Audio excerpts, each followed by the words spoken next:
Bom dia.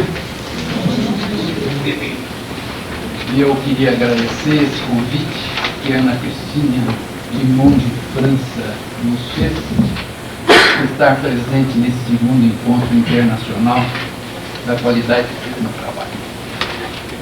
E a mim coube falar com vocês um pouco sobre a questão de gestão da saúde por meio da medicina preventiva. Eu não sei se os senhores estão todos dentro da área de saúde, eu creio que não. Então, talvez fosse mais fácil nós começarmos dizendo aos senhores quais são as principais doenças que assolam esse nosso mundo e que perturbam a nossa qualidade de vida.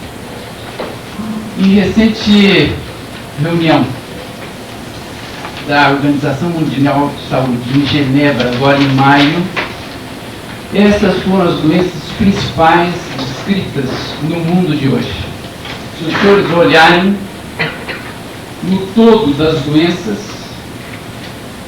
23% delas são doenças graves infantis, representadas pelas infecções perinatais, pela diarreia, pela malária e dengue, pela rubéola, o sarampo e infecções agudas das vias respiratórias. Faça-se um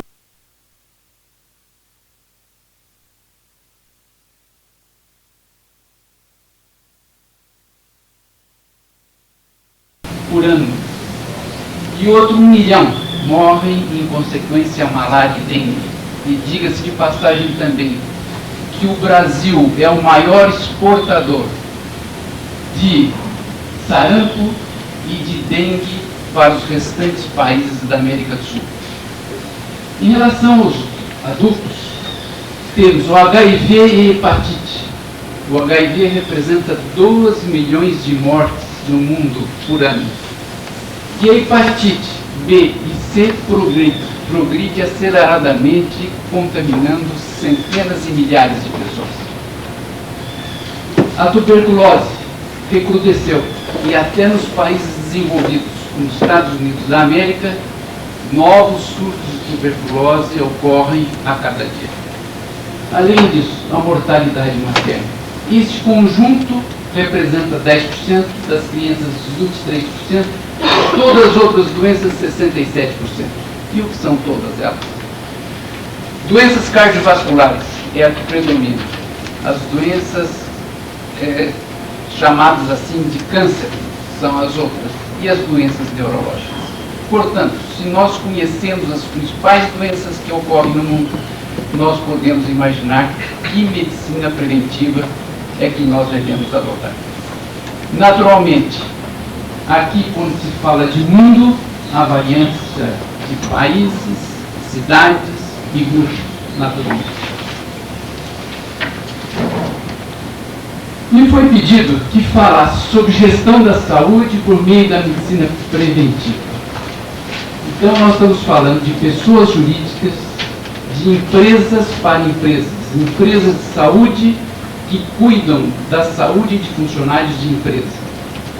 Além disso, podíamos pensar em pessoas físicas também que cuidem da sua saúde, de maneira preventiva, mas é muito raro. As pessoas são acomodadas e, quando muito, fazem uma ou outra vez um check-up. E podíamos falar também, quem sabe, em medicina preventiva do ponto de vista governamental.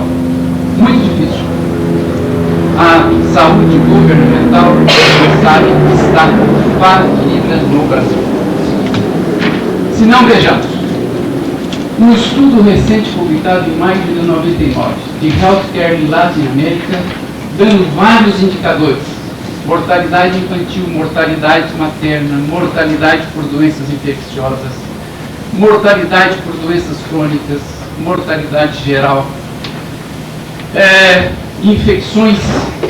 infecção por HIV, as vacinações, o consumo de tabaco, consumo de álcool e drogas e expectativa de vida. O que acontece? Nos colocaram em 19º lugar na América Latina. Isso significa que nós ficamos apenas na frente de Bolívia, Guatemala e Haiti. E o Brasil teve nota 0 em saúde. Esta é a situação governamental. Sim. Mas, como então nós vamos falar com os senhores sobre gestão da saúde pela medicina preventiva, e já dissemos que essas medicinas preventivas são melhores feitas e aplicadas dentro de empresas, podem ser empresas sem plano de saúde, mas geralmente nas empresas que têm plano de saúde, que respondem hoje por 43 milhões de pessoas, e dentro desse grupo, quem faz medicina melhor são as medicinas de grupo, que tem 17 milhões de associados. Seguinte.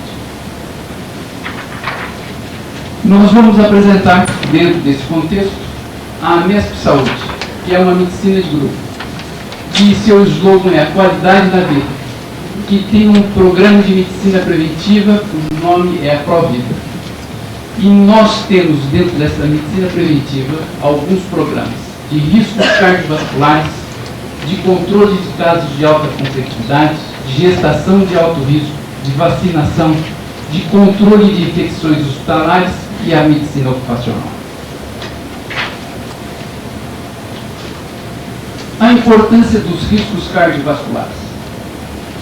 Segundo a Sociedade Brasileira de Cardiologia, 68% dos adultos têm risco cardiovascular, maior ou menor, decorrente a hipertensão arterial, tabagismo, diabetes, dislipidemia, obesidade.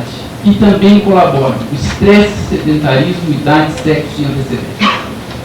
De acordo com essa intensidade maior ou menor destes valores, desta relação, nós poderemos ter, então, riscos leves, médios ou graves. Porém, 68% da população adulta tem risco cardiovascular. E os senhores vejam da nossa preocupação. Eu trouxe aqui as internações que o nosso grupo Amesp Saúde teve em maio nas UTIs. Nós internamos 209 pacientes em UTIs no mês de maio. E vejam que interessante.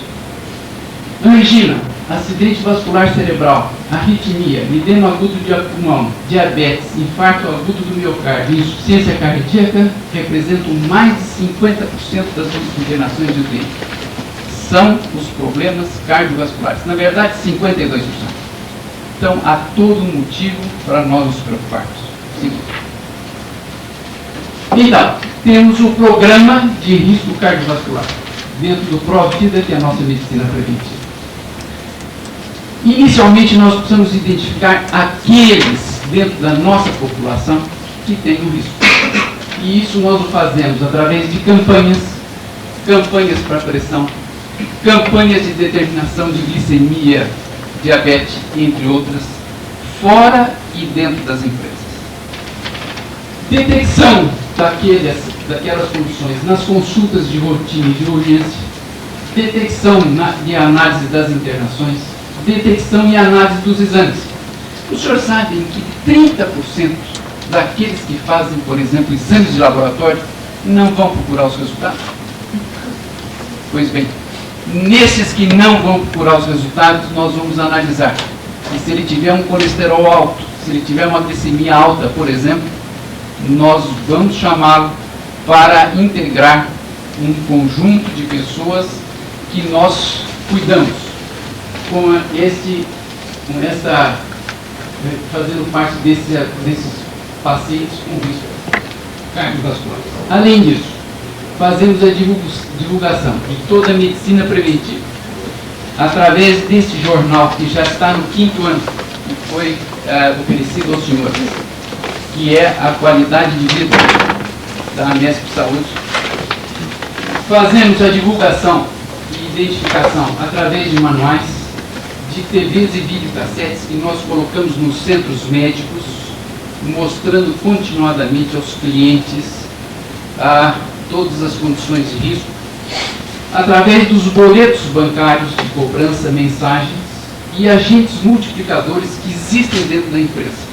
Em geral, enfermeiras, assistentes sociais e mesmo grupos de RH e levam as mensagens para os funcionários das empresas. Com isso, identificado, o grande problema é a adesão ao sistema, ao programa. Nós o cadastramos, fazemos controle de pelo menos de pressão arterial, peso, glicemia e colesterol, se preenchem protocolos clínicos, fazemos sempre um incentivo à educação física com caminhadas, campanha de antitabagismo, redução de peso, palestras em geral e um material ilustrativo que segue o mesmo daqueles para sensibilizar, nós usamos também para tratar. Vejam que interessante aqueles países que se preocuparam com a prevenção dos riscos cardiovasculares. Tiveram uma redução dos riscos. Japão, Estados Unidos, Canadá, Austrália, França, Suécia, Irlanda, Portugal e Espanha. Não se preocuparam com o problema, tiveram aumento dos riscos cardiovasculares. Uma série de países, principalmente aqueles do leste europeu. Seguinte. Problemas de vacinação, campanhas de vacinação. Até maio deste ano, nós tínhamos ido a 65 empresas e vacinado 4.417 pessoas. E nós temos centros de vacinação dentro da empresa, da nossa empresa, da Nesp Saúde. São 3 e agora vamos passar a 4. E dentro dos centros de vacinação, nós tínhamos vacinado 1.482 pessoas. Que vacinas? Todas aquelas do calendário. Senhores, vejam, BCG, hepatite B, vacina tríplice, poliomielite, sarampo, rubéola, cachumba e, novamente, a vacina tríplice de acordo com faixa etária. Qualquer dos nossos associados que vá a um dos nossos centros de vacinação, em qualquer dia, estando enquadrado dentro dessas idades, será vacinado. E tem uma caderneta de vacinação que o acompanha. Além disso, nós vacinamos para hepatite A, hepatite B, meningite, gripe e pneumonia. Entretanto, quando nós falamos de medicina preventiva, em empresas, nós temos que procurar sempre a segurança e medicina do trabalho. E aqui, a prevenção dos riscos ambientais, o NR9, onde nós vamos procurar dentro da empresa os riscos físicos, químicos, biológicos, ergonômicos e dos acidentes. Diga-se de passagem, acidente de trabalho mata 1 milhão de pessoas por ano no mundo todo. Tanto quanto a malária, tanto quanto o sarampo, o acidente de trabalho mata 1 milhão de pessoas. Nós temos que cuidar disso preventivamente. E temos que fazer o controle médico de saúde ocupacional, o NR7. Então, os exames de admissão, os exames periódicos, os exames de admissão e todos os exames complementares necessários para detectar se dentro desses riscos encontrados na empresa houve alguma deterioração da saúde daquele trabalhador. E isto se faz de rotina. Aliás, diga-se de passagem, isto é lei. Todas as empresas deveriam cumprir e praticar o NR7 e NR9, sujeita, se não fazendo assim, a multas. Além disso, como programas do Provida, medicina preventiva, fazemos todos os exames pré-nupciais, exames pré-natais, avaliações pré-operatórias e prevenção do câncer. Na mulher, o câncer do colo do útero e mama, no homem da próstata, no homem da mulher, da pele e dos pulmões. Além disso, cursos de gestante, o controle da infecção hospitalar nos hospitais, os protocolos clínicos e a telemedicina, entre outros, que é um programa que temos e achamos que seja mesmo espetacular e que realmente agrega valor. Os nossos clientes, quando têm alta hospitalar, vão para casa e são comunicados, se comunica através da telemedicina com eles, perguntando: o senhor levou a receita? O senhor se lembra do dia da retirada dos pontos? O senhor se lembra da medicação que o senhor tem que tomar no horário adequado? Além disso, a telemedicina nos ajuda na medicina preventiva.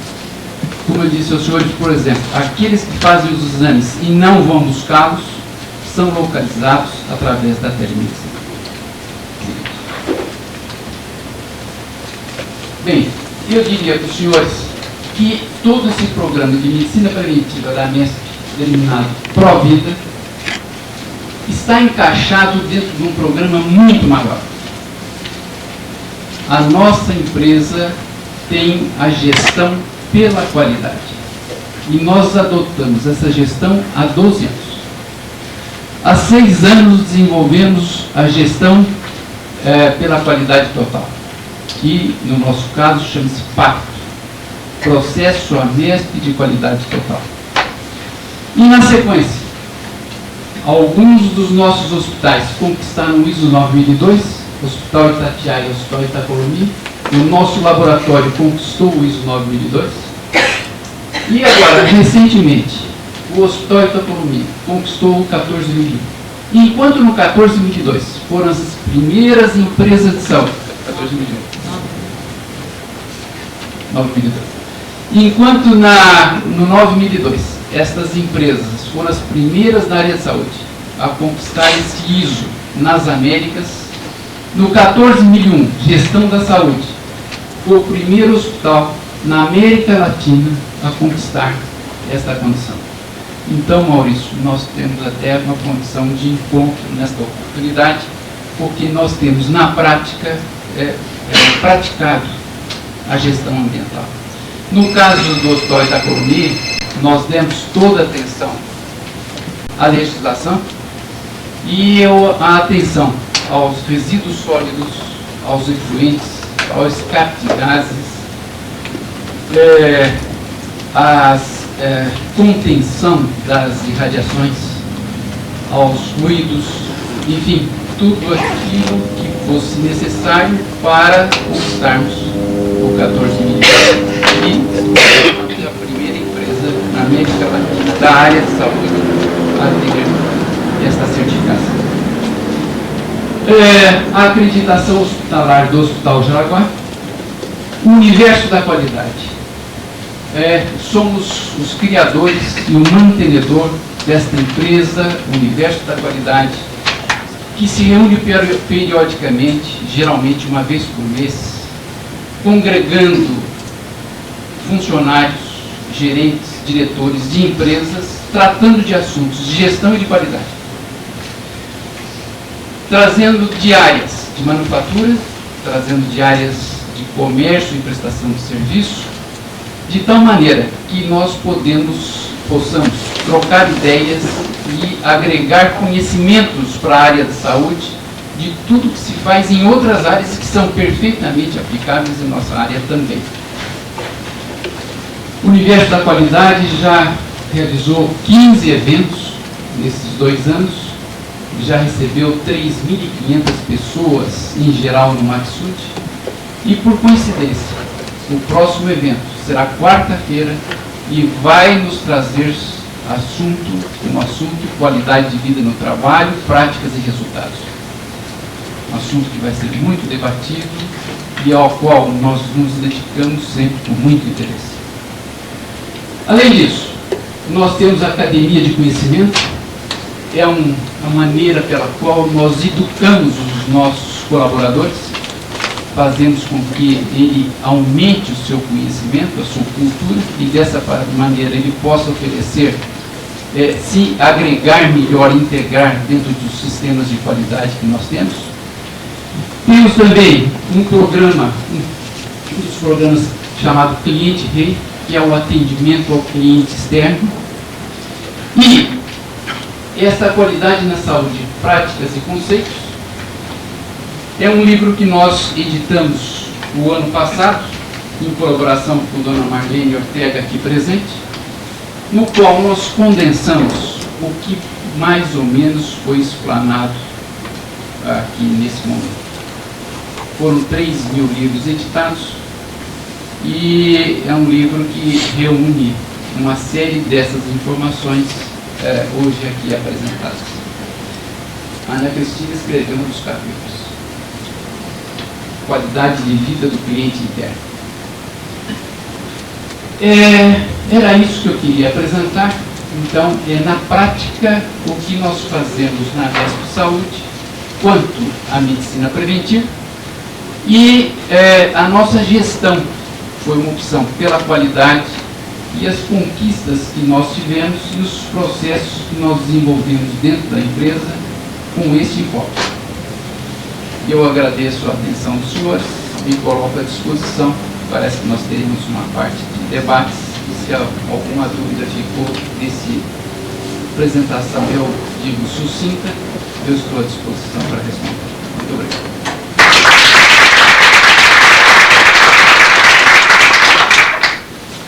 Eu fico muito feliz, João, de encontrar a medicina de grupo com toda essa preocupação e voltada para a prevenção e qualidade de vida, como todo mundo está falando na doença. O enfoque é a doença e aqui tem sido a qualidade de vida.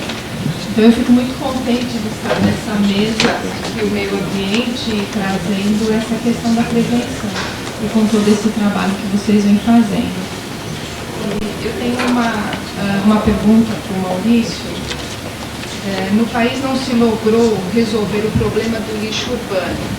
O IBAMA somente controla a importação até a venda do mercúrio, que é contrabando e utilizado de forma inadequada.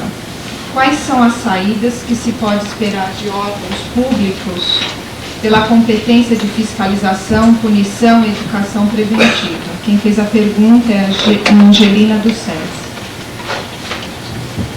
De fato, esse é um tema não resolvido.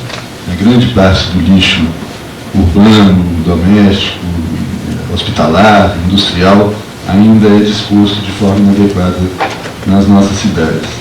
Poucas cidades equacionaram a questão dos aterros sanitários ou outras formas de disposição final mais adequada. Agora, essa é uma questão séria no mundo inteiro hoje, dentro dessa nossa sociedade industrial moderna, que produz uma quantidade muito grande de rejeitos. Só para dar um número, no Canadá a média é de 2 quilos de lixo por habitante por dia. Aqui no Brasil, a média por volta de 800 gramas de lixo por habitante por dia. Então é um volume enorme de rejeitos que é produzido todo dia nas cidades e que precisa ter um destino adequado. Talvez por isso mesmo a nossa espécie tenha sido chamada de homolixos, né? É a única espécie que produz lixo, né, dentre as espécies vivas. Então a gente tem essa característica mais que nos distingue das demais espécies também. Agora, para dar uma resposta mais prática, né, esse tema ele exige a aplicação da responsabilidade compartilhada. Governos, né, desde o governo municipal, porque ele é o responsável legalmente por coletar, promover a limpeza urbana e dar um destino final adequado, como também os outros níveis de governo, do Estado, governo federal, e também as empresas e os próprios consumidores, né. As soluções hoje que se propõem para esse tipo de problema são baseadas em três princípios. O princípio da redução do lixo, né? E isso pode ser feito tanto por parte das empresas, ao fazerem, por exemplo, o ecodesign, né? O design ecológico dos produtos, de modo que eles possam reduzir o volume de embalagens, coisas desse tipo. Você está reduzindo o lixo no final da linha. As empresas podem atuar também mudando seus processos de produção, porque não é apenas lá no final da linha, quando está saindo o efluente, o resíduo sólido ou a fumaça, que é preciso controlar, mas a mudança no processo de produção, nos processos gerenciais, nos processos técnicos, pode gerar uma redução também do volume de resíduos que é produzido, né? E isso, todas essas empresas que estão aí se certificando nas normas ISO 14000, por exemplo, elas passam por todo esse trabalho, né, de mudar o seu processo para poder reduzir o volume daquilo que produz. O reaproveitamento, muitos resíduos podem ser reaproveitados em outras atividades, e a reciclagem, né, que é um outro processo também que envolve o consumidor, lá na cozinha da casa de cada um, a separação do lixo orgânico, do não orgânico, do reciclável, etc. Agora, o poder público tem também outros instrumentos para trabalhar com isso, como, por exemplo, a normatização, né? As normas, tanto municipais como estaduais e federais.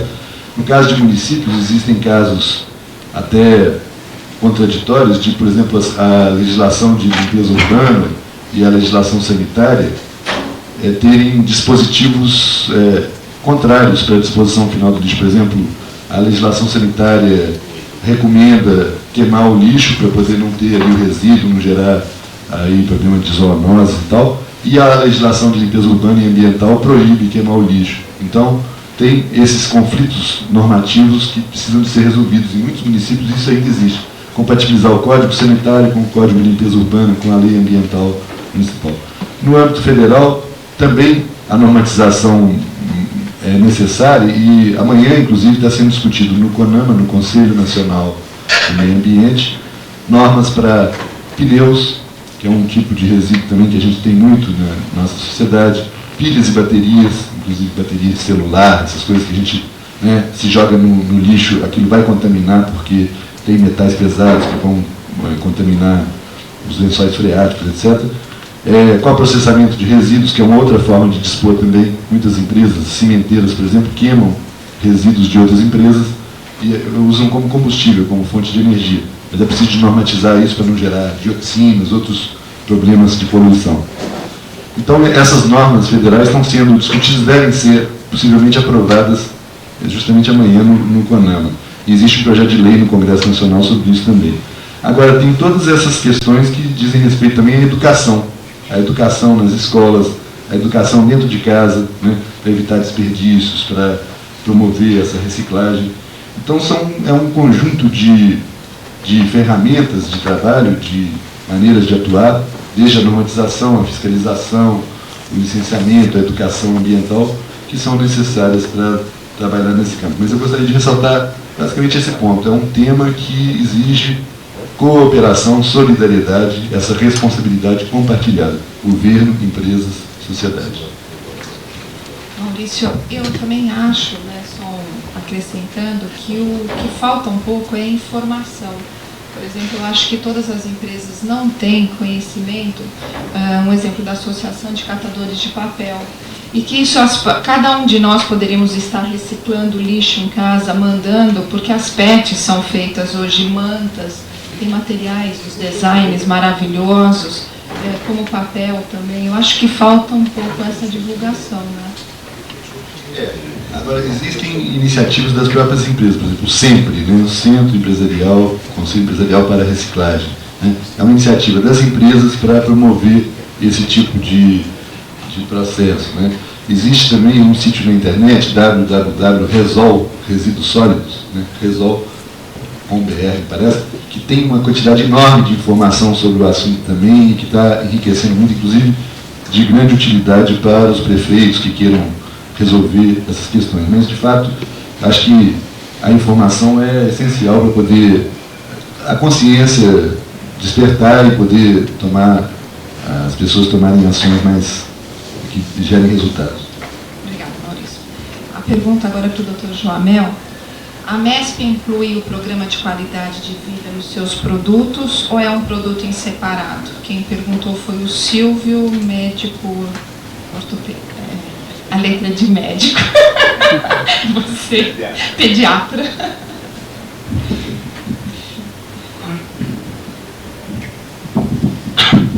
O slogan da MESP é qualidade de vida. O nosso jornal chama-se Qualidade de Vida. Então, o programa é geral, não é um produto separado. E esta qualidade toda que nós temos e mantemos é uma qualidade oferecida aos nossos clientes. E mesmo essa medicina preventiva, por ela não é cobrado nada, absolutamente nada. As vacinações, as campanhas, essa campanha de riscos, absolutamente nada. É uma maneira que nós temos de contribuir com a sociedade, é uma obrigação nossa quanto à prestação de serviços na área de saúde. E todos os casos estão todos incluídos dentro desse programa.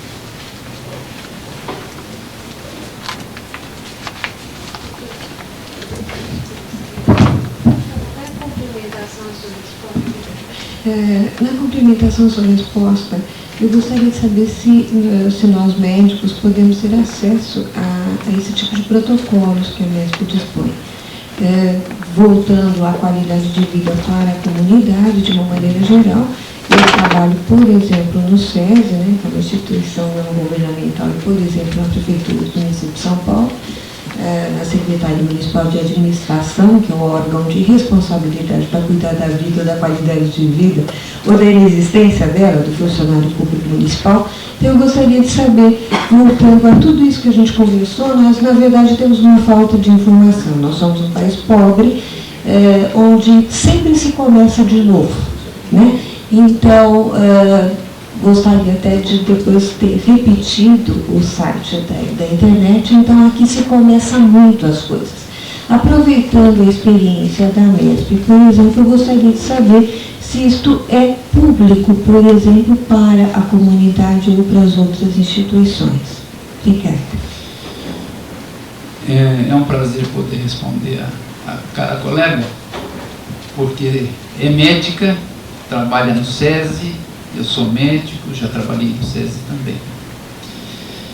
Bem, esses protocolos que nós temos, eu destacaria dentre eles o da hipertensão arterial, o da diabetes e da asma brônquica. São os três principais. Estão oferecidos a todo o público. São protocolos muito difíceis de serem elaborados. Eu posso dizer que alguns deles nos tomaram quase 2 anos de trabalho, porque não é simplesmente o preenchimento de uma série de perguntas e respostas. Nós tivemos que, naturalmente, nos atualizar, pesquisas nas mais recentes revistas. Fomos procurar as mais recentes publicações. Alinhamos todos os médicos da empresa sobre este assunto, discutimos sempre com a ajuda de um expert, e daí então foi construído o protocolo clínico, que os americanos chamam de guideline. Ele está aberto. Nós nos valemos também de alguns outros guidelines de outros centros para tirar experiências e referências, e sem dúvida, se a doutora se interessar, basta me procurar e eu lhe oferecerei com muito prazer os nossos protocolos clínicos. Não só os protocolos estão abertos à comunidade, mas também nós temos muitos enfoques abertos à comunidade. Por exemplo, o universo da qualidade não é para os nossos clientes internos, colaboradores somente, está aberto à comunidade. Por exemplo, a Academia e a MESP de Conhecimento, nós oferecemos hoje 22 cursos para educar e aculturar pessoas, está aberto à comunidade. Enfim, nós temos vários programas abertos à comunidade e recebemos muita gente de fora, o que nos traz muita satisfação, orgulho, e é uma contribuição que nós fazemos à sociedade e que dá uma característica de cidadania a nós, a empresa e àqueles que vêm ter conosco.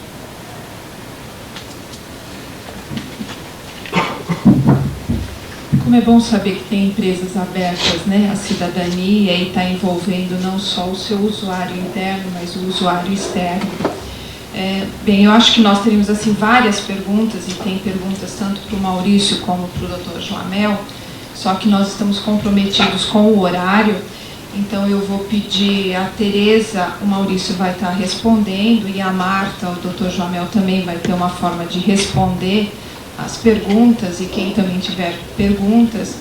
E eu gostaria também de colocar, essa programação de vocês está no site de vocês, para que todo mundo tivesse acesso? Qual é das palestras? Do Universo Qualidade? Isso. Está no site da As programações estão no site. Esse jornal Qualidade de Vida, que já está há 5 anos editado, está no site. Os nossos centros de vacinação estão no site. Enfim, quase toda a programação da MESP, não só quanto à qualidade, quanto à medicina preventiva, está no site. Seria muito fácil identificar.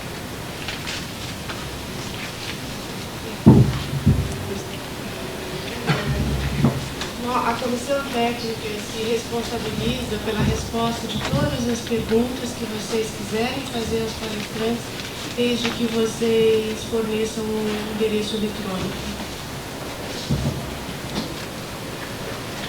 Eu quero agradecer a todos os presentes, quero agradecer ao Dr. Joamel e aqui em nome da USP, nós estamos da Cristina Limonge passando. Eu quero agradecer ao Maurício a sua presença, a Mariângela da comissão,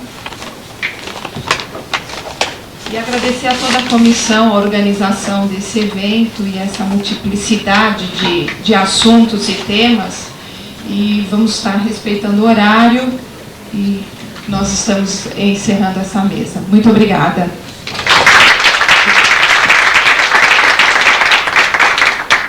Bom dia, meu nome é Renato Campanhel, sou mestre de cerimônias do evento e em nome então da Comissão Organizadora do segundo Encontro Internacional de Gestão de Competências e Qualidade de Vida no Trabalho, gostaria de agradecer a mesa que foi composta então pela mediadora, a diretora da Qualis, a Helena Cavalhunas, a secretária, a professora engenheira Mariângela de Lima, e aos palestrantes, o Dr. Maurício, da Fundação João Pinheiro, e o Dr. Joamel Melo, da MESP.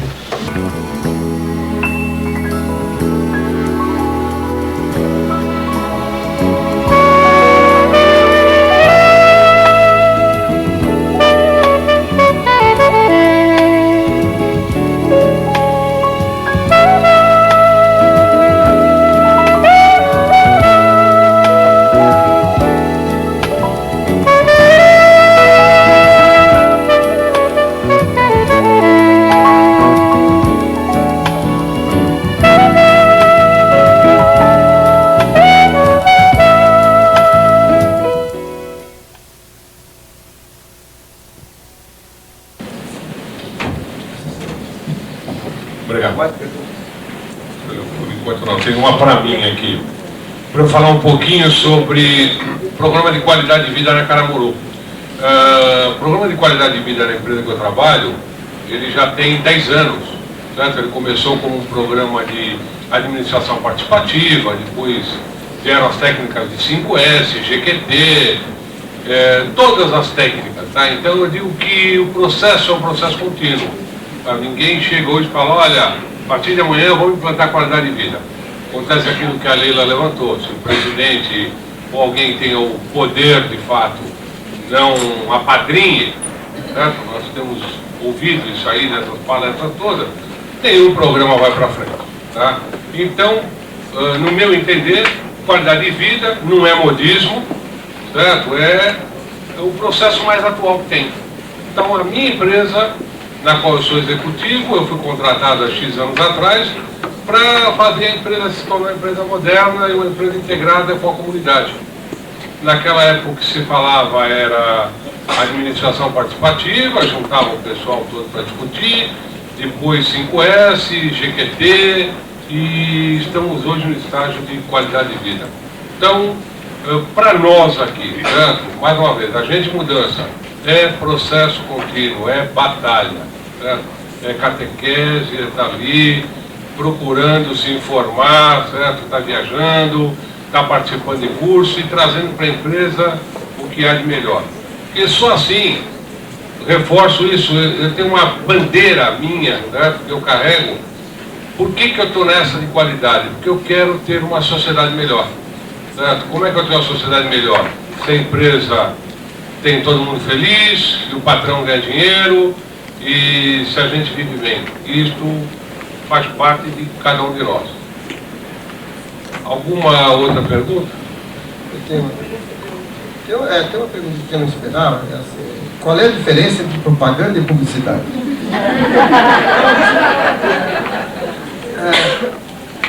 Uma das atividades dos 4Ps, como eu disse, as atividades de marketing, elas são clássicas. Quem inventou isso foi um cara chamado Eugênio McCarthy, depois foi popularizado por um outro chamado Philip Kotler. Você fala dos 4Ps em qualquer lugar do mundo, o cara de marketing sabe o que é. Então, um deles é a promoção. A promoção compreende a venda pessoal, o indivíduo vai lá e fala do produto. A promoção de vendas ou merchandising, que é o material de apoio, cartazes, cartazetes, folhetos, amostra grátis, outdoor, indoor, etc. E duas outras, propaganda e publicidade. Então são 4 as formas de fazer promoção. A propaganda vem do advertising em inglês, do ad, advertisement. Advertisement quer dizer anúncio. Advertising, aquele link em inglês, que é um gerúndio substantivado que não dá para traduzir. Timing, marketing, advertising, não dá para traduzir isso. Seria, sei lá, não dá para fazer. Marketing seria mercadização, mercadagem. Ninguém usa essas coisas. Nem timing, eu quero ver quem traduz timing. Não dá. Então não dá para traduzir advertising. Aí alguém, em um purismo grande aqui no Brasil, pegou há uns 50 anos atrás e falou: advertising vai ser propaganda, que vem do verbo propagar em latim, que quer dizer espalhar. Da mesma forma que existe nos Estados Unidos a palavra publicity, que quer dizer tornar público. Propaganda, então, advertising é uma coisa típica do marketing. Quando chegou no Brasil, traduzido por propaganda. Como é que deve se chamar o cara que trabalha em propaganda? Propagandista. Mas, há 50 anos atrás, esse propagandista era o cara que distribuía remédio, uma amostra grátis do laboratório. Então, ninguém queria se chamar de propagandista. Então, eles começaram a se chamar de publicitários. Na época, havia um radialista aqui em São Paulo, muito famoso, chamado Moraes Sarmento, que tinha um programa de rádio, nessa época não tinha televisão. E ele começava um programa dele todos os dias, assim, publicitários do meu Brasil. O que eram publicitários? Eram os caras que trabalhavam em propaganda. Numa época de demanda muito grande, sem proteção do dinheiro, como tem hoje CDB, RTP e tal. Então, antigamente o cara dormia com 10 cruzeiros, eu comprava com 9. Só tinha uma alternativa, comprava. Então a demanda era maior que a oferta. Então qualquer indivíduo que tivesse um paletó xadrez, uma gravata xadrez, um cabelo xadrez, ele era um publicitário e passava a ter um sucesso muito grande, porque tudo era vendável com facilidade. Então, o que era o publicitário? Era o que fazia a propaganda. Tá? Então, se ele era publicitário, ele começou a dizer que ele fazia publicidade. Então, daí começou a dizer, isso é publicidade, publicidade. Agora, quem faz publicidade? O que é publicidade? É essa atividade do relações públicas, que é o indivíduo que está ligado à presidência, que torna pública a atividade da empresa. A publicidade é diferente da propaganda. A propaganda é um anúncio, é repetitivo, é sempre positivo, que ninguém vai pagar para falar mal de si mesmo. Tem baixa credibilidade. O que é a publicidade? É uma notícia favorável, é uma notícia desfavorável, e que, quando for favorável, alguém está trabalhando para conseguir aparecer nos jornais com notícia favorável. O que é uma publicidade? Um funcionário da Caramuru salvou 2 criancinhas que estavam se afogando num lago aí em Ibirapuera. Apareceu o nome Caramuru? Apareceu a publicidade do Caramuru? Maravilha, é uma publicidade. Poderia ser o contrário. Funcionário da Caramuru estuprou uma velhinha no quarto do Estado. Ninguém tem controle sobre isso. Pode ser bom, pode ser ruim. Agora, parece um anúncio. Eu estava lembrando um anúncio. O reclame. Careca é quem não usa Radomé. Isso é um anúncio. Produto é repetitivo, todo mundo está vendo, todo mundo sabe que é sempre positivo, todo mundo sabe quem está pagando a Radomé. Ninguém acredita. Agora, quer fazer uma publicidade do Radomé? Foi um anúncio, notícia no jornal. O cientista João não sei quem descobriu um remédio para a calvície que vai ser comercializado sob o nome de Radomé. Isso é uma publicidade. Por isso que a Ana Pegova, quando pega na Nova, né, e faz lá aquele... Parece uma notícia, aquele negócio dos produtos da Ana Pegova. Só que no cantinho, lá em cima, está escrito informe publicitário, ou então a página é sangrada, quer dizer, tem as páginas maiores, ou então tem uma tarja preta em volta.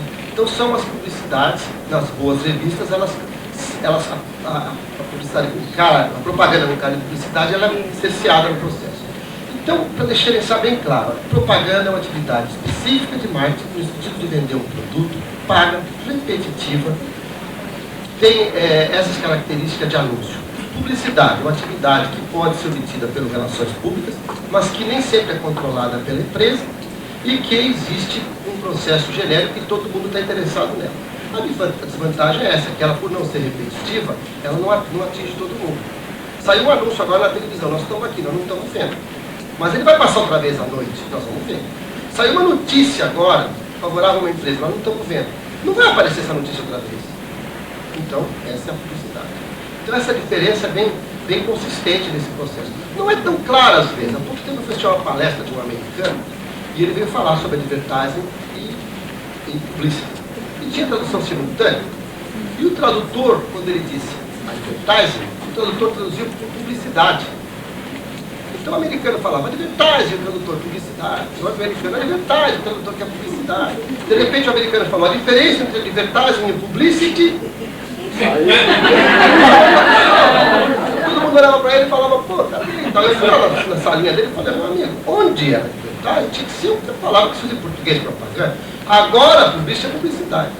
Aí pararam, fizeram um cafezinho, explicaram para o americano, ele entendeu, acabou a conferência.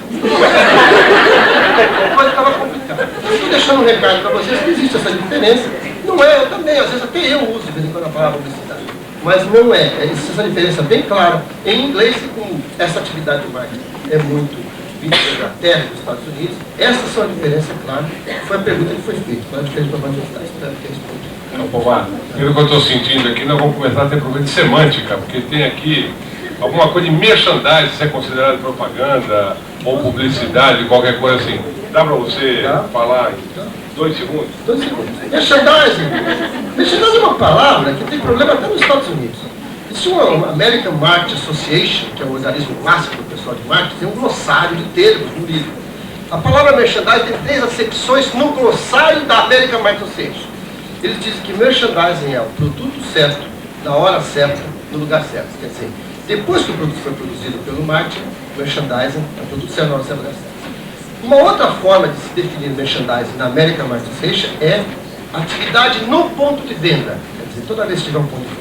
E a terceira acepção da palavra é sinônimo de sales promotion, ou seja, sinônimo de promoção de vendas, que é cartaz, cartões, folhetos, tudo aquilo que não é propaganda nem publicidade. Por que dá confusão no Brasil? Porque algum tempo atrás, a TV Globo percebeu que ela podia fazer o que a Panam fazia, outras empresas faziam, né, que aparecia no filme, aparecia a Panam, então ela falou assim, tem uma novela, então na novela, se o Francisco Cuoco pegasse um Guaraná e na hora de tomar mostrasse um rótulo, todo mundo decidiu de comprar aquele Guaraná. Então eles começaram a vender espaço na novela de produtos que eles poderiam vender.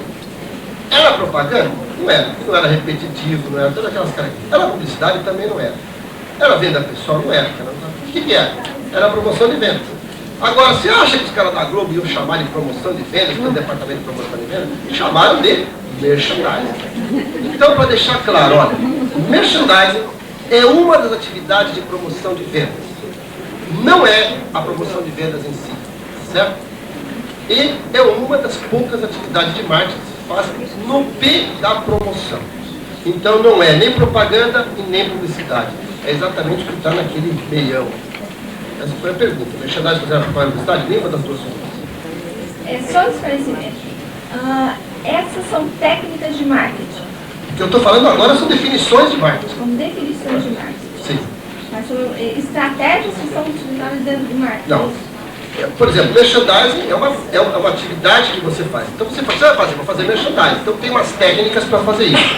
Eu vou fazer a definição do preço. Eu vou lançar o preço da procura. Então, é uma técnica que você vai usar. Tem técnicas para determinar o preço, tem técnica para fazer propaganda. Mas eu faço propaganda. Eu vou fazer atingir um certo número de pessoas através de uma técnica chamada GLP, vou fazer isso. Então, o cara de marketing tem por obrigação conhecer as técnicas de como fazer merchandising, de como fazer propaganda, de como fazer publicidade, de como determinar a embalagem do produto, de como determinar o preço do produto e distribuir o produto para que chegue às novas pessoas. Essa técnica de distribuição que é pouco falada é muito importante. Você compra chocolate da Garoto em qualquer bar da esquina. Você não compra Copenhague em qualquer lugar, você só compra no Copenhague. A Copenhague decidiu que só quem distribui o produto dela é ela mesma. E a Garoto decidiu que qualquer um pode distribuir. Técnicas diferentes, percebe? Isso são tudo técnicas de marketing. Os caras de marketing sabem isso. O pessoal de recursos humanos conhece a técnica de recursos humanos. O pessoal de finanças conhece a técnica de finanças. O que eu quis dizer dentro do marketing é isso. Se o pessoal de recursos humanos quiser fazer do marketing, tem que pegar as técnicas de marketing ou pedir a ajuda do pessoal de marketing para fazer a venda do produto empresa, que eles são acostumados a vender para fora e vender para dentro dos seus funcionários. É isso? Leila Navarro, tem uma pergunta? Eu queria perguntar assim, como a maioria aqui é do pessoal de RH, e a gente assim está muito envolvido, né, em programa de qualidade de vida, e às vezes você passa por uma empresa e volta daqui uns 3 meses, ou telefona para o responsável que estava fazendo o programa de qualidade de vida, ou organizando, pondo em prática, e ele fala, nós demos uma paradinha, né? Então eu queria saber se existe alguma técnica, alguma coisa que a gente podia fazer, porque quando a gente pensa em Coca-Cola, mesmo que eu não veja a propaganda de Coca-Cola, a Coca-Cola meio que já está impregnada, a pessoa chega no lugar e já perde a Coca-Cola. Eu acho que qualidade de vida é uma coisa que tinha que ser meio que nem, sabe, já está na veia, né? Quando eu penso em endo, eu já penso em endovenoso, né? É uma coisa que devia de entrar no espírito da coisa. Então, não é porque mudou alguma coisa ou não mudou que o projeto tem que parar. Porque o projeto independe da condição econômica da empresa. É uma condição de consciência. Eu queria saber como é que fica isso para o endomarketing. Olha, eu dou consultoria muito para empresas de tecnologia. IPT, por exemplo, né? É muito interessante que faz anos que eu mexo com marketing e tecnologia. Para minha tese de doutorado, eu estudei na Inglaterra, experiência no Japão, isso, cara. E dependendo, de vez em quando tem uma diretoria, de vez em quando muda a diretoria. Então, de vez em quando tem uma diretoria que está voltada para o ambiente. Aí me chama da consultoria, ganha um dinheirinho. Aí muda a diretoria, a outra diretoria não está voltada para o ambiente. Aí não sabe, não fala comigo. Uns 4 anos, daqui a uns 4 anos me chamam outra vez. E está aquele ciclo, sabe? As empresas estatais são muito comuns nisso. Elas têm ciclo, né? Então, uma hora vem uma diretoria interessada, dedicada, vai para um lado. Depois vem uma outra, também interessada, dedicada, competente, com muita sorte, evidentemente, mas vai para outra. Depois vai para outra. Então é que nem folhas ao vento no outono, né? Então, esses processos dependem muito de mercado. Então, quando a inflação é muito grande, quem manda é o cara de finanças. Se o cara de finanças, mas você mesmo disse, o presidente que você está imbuído disso, o cara está... Se quem manda é o cara de finanças daquele período, e ele acha que é importante a qualidade de vida, ele vai implementar programas e vai tocar. Mas aí a economia fica estável. Aí os caras mudam, a força dele diminui e passa a ser o cara de marketing. Se o cara não gosta de preocupação com qualidade de vida, esse projeto fica parado por um certo tempo. Aí vem um outro cara lá de produção, que aumentou a demanda, então nem marketing nem finanças, o negócio é produção. Então isso é uma resposta muito difícil de dar. Como é que você faz ser mantido? Isso depende da cabeça do presidente, que é o cara que decide pela empresa. Se o cara naquele instante for voltado para a preocupação com qualidade, a empresa vai ter o espírito de qualidade na veia, como você disse. Se o cara não estiver interessado, nem que você faça transfusões diárias, nunca você vai conseguir ter isso na veia, porque não pertence àquela pessoa. Às vezes até se fosse um sangue de um tipo diferente, o pessoal na hora começa a explorar. Essa é a resposta que eu posso dar. Pessoal, nós estamos em cima, mas vamos conseguir mais meio minuto ainda. Queria lembrá-las, aqui tem que ser ao contrário, lembrá-las, parênteses, que dentro da pasta tem a pesquisa. Eu agradeceria que vocês preenchessem e devolvessem para o pessoal de faixa cor-de-rosa, que está à disposição. E já que você falou tanto em merchandising e promoção e essa dúvida toda, a plateia pediu tanto que a Leila Navarro encerrasse com o quê? Você quer falar alguma coisa antes dela encerrar? Então, a Leila Navarro fazendo um merchandising global, que não é aquilo que a gente entende como merchandising, nós entendemos como self-promotion. É isso, professor? Faz favor, Leila. Gente, eu não vim preparada, nem esperava isso, pedido todo. Então eu não trouxe nada, então nós vamos dar uma de Padre Marcelo, nós vamos dar, erguei as mãos, não é isso? Eu não vou fazer esse desaparecimento, pode ficar tranquilo, o vexame vai ser outro. Então é o seguinte, gente, eu acho que nada como no fim de... Ainda tem mais palestra depois dessa? Tem, então vocês têm que ir preparados, gente. Então é o seguinte, ai querido, vocês têm que ir preparados. Então vamos fazer o seguinte, nós vamos fazer 2 coisas que eu acho muito importantes a gente fazer antes de ir para outra palestra. Aliás, 3. Uma é bocejar. Vamos bocejar? Espreguiça, gente, não pode, solta isso. Espreguiça, solta. Aí no fundo, aquilo que você queria fazer, estava com vergonha. Pode fazer. Pode fazer. Agora, vamos fazer uma segunda coisa que é interessante, que eu acho que faz tempo que vocês não fazem, é dar uma boa bufada. Você tem que estar de saco cheio, e enche o saco, nada como bufar. Vamos bonitinho, vamos respirando fundo. E bufa. E agora eu vou ensinar a última técnica. O padre Marcelo criou a aeróbica de Jesus. E eu criei a aeróbica da risada. São 3 exercícios, que eu não vou dar os 3 aqui hoje. Não precisam se preocupar, ele já está rindo antes. Eu nem comecei. É o seguinte, nessa posição que vocês estão, esse exercício da aeróbica da risada, vocês podem fazer em qualquer ambiente. Você pode encostar aqui, que no meu peso pode. Vocês podem fazer em qualquer lugar, é bom fazer no carro, no trânsito, ele é eficiente. Antes de uma reunião, você na sua sala se tranca e faz esse exercício.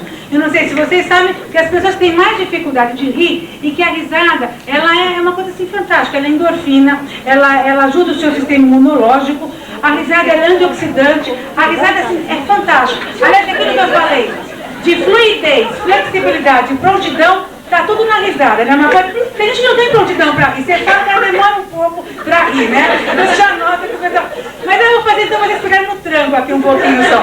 Olha, gente, a risada ela tem um som. O som da risada é assim, uá, ha, ha, ha. Vamos experimentar? Vocês fazerem, experimentar. Como é que tá aqui? Vai dar para pegar no tranco. Vamos lá. Uá, ha, ha, ha. Agora vamos fazer mais rapidinho para ver se uns encaixam. Vamos lá. Uá, ha, ha, uá. Tá duro, né?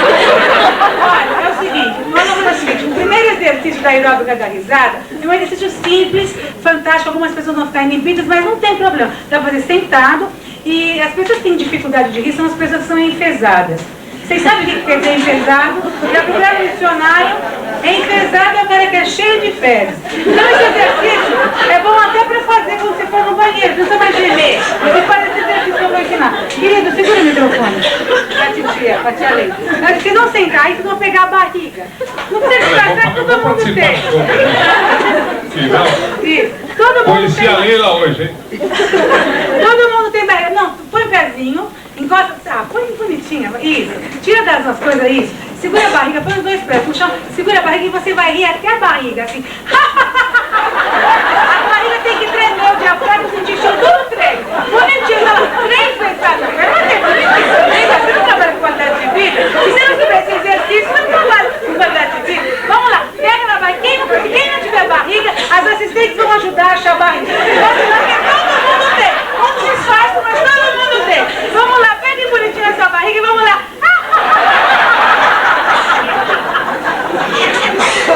Por esse que eu esperava. Você vir aqui e ainda fazer essa baixaria toda. Gente, muito obrigada. Vocês podem me ver no SBT. O João Soares está saindo do SBT e eu, a cover dele, vai entrar. Vai ser João Leila Cavalo às 11h30 no SBT. Não, eu queria que vocês mandassem eu mandava todo mundo mandar um e-mail pro Jô me convidar para ir no programa dele. Mas agora eu quero que vocês mandem um e-mail pro SBT me convidar para ter um programa lá.